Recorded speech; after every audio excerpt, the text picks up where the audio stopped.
આ તેલ ક્યારનું આવી ગયું છે? જીરું છે ક્યાં? કઈ આવી ગયું? બોલો બોલો. કઈ નહીં, હું છે ને રાઈને અલગ કરતી હતી. આજે શેનું શાક બનાવવાનું છે? ચલ જલ્દી ફટાફટ જા તેલની અંદર. હા ચાલો ચાલો ચાલો. આ કોણ છે? આ રાઈ છે. હા, મેં તને કેટલી વાર ના પાડી છે કે તારે જીરા જોડે નથી રહેવાનું. શું કામ તું રહી છે? પણ મેડમ, આમાં છે ને તમારી જ ભૂલ છે. તમે જ્યારે મસાલાનો ડબ્બો બંધ કરો ત્યારે તમારે શાંતિથી કરવાનો. તમે જેવો હલાવો છો ને જોરથી બંધ કરો છો ને, પછી મારું દિલ છે ને બધાના મસાલા પર જાય છે. પછી હું કન્ફ્યુઝ થઈ જાઉં છું કે મારે કોને પસંદ કરવું એમ. આમાં તમારો વાંક છે, મારો કઈ વાંક નથી. મેં તારી રાય માંગી? શું આ રાયના લીધે તો છે ને મારી લાઈફ છે ને રોલર કોસ્ટર જેવી થઈ ગઈ છે. હું આવી ગઈ. આ કોણ છે? હળદર છે, મારી બાજુમાં રહે છે, એને કઈ ના કહેતા. હેલો હળદર. હાય.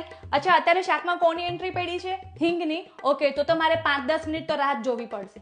ઓકે. આઘાર્યો તમે બધા છે ને રોજના છો. હું તો સન્ડે સ્પેશિયલ છું. ડીશની અંદર મારો મસાલો જાય એટલે ડીશ છે ને જોરદાર બની જાય, લોકો આંગળા ચાટવા માંડે. હવે આ કોની એન્ટ્રી પડી? હું મેડમ, ગરમ મસાલો. એ મેડમ, તમે લાસ્ટ ટાઈમ બાદશાહનો મસાલો લાવ્યા હતા, આ વખતે તમે MDH નો મસાલો લાવ્યા છો ને? હા, તઈ હું કહું.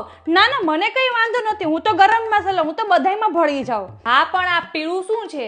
આ હળદર. બીજું તો શું? આ રાય અને હળદર બંનેને ડબકા મારવામાં તો પહેલો નંબર છે. તમે મસાલાની અંદર જે આ રાય અને હળદરની ભેગી કરી છે ને, અમે લોકો હેરાન પરેશાન થઈ ગયા છે. ગરમ મસાલો છે ને આજકાલ બહુ હવામાં ઉડે છે. ઓ ભાઈ, તારું આ સન્ડે સ્પેશિયલ જે લાસ્ટમાં તારો જે ટચઅપ હોય છે ને, એ લોકોને છે ને બીજા દિવસે સવારમાં પાઇલ્સ કરી દે છે. બહુ હવામાં ના ઉડીશ. તું હળદર શું કરે છે? જેવો ગરમ મસાલો જાય તો તારું હળદરનું બી ના દેખાય. મેં તમને બધાને અલગ અલગ ખાના આપેલા છે મસાલાના ડબ્બાની અંદર, તો તમારે લોકોને છે ને પોતપોતાની જગ્યા પર જ રહેવાનું છે. કોઈ એકબીજા ઉપર અથડાવાનું નથી. આ લાસ્ટ ટાઈમ તમે મને છે ને રાઈની બાજુમાં મૂકી હતી ને, એટલે તમારે ગરમ મસાલો ફેંકવો પડ્યો. કઈ પાવભાજીમાં કઈ રાય હોય ખરા? બસ બસ, તારી કોઈ મને રાય નથી જોતી. મેડમ, તમે મને આ વખતે છે ને હિંગની બાજુમાં મૂકજો. આ તમે લોકો કેટલા બધા ડ્રામા કરો છો. આની કરતા તો છે ને એકતા કપૂરની સિરિયલ જોવી સારી.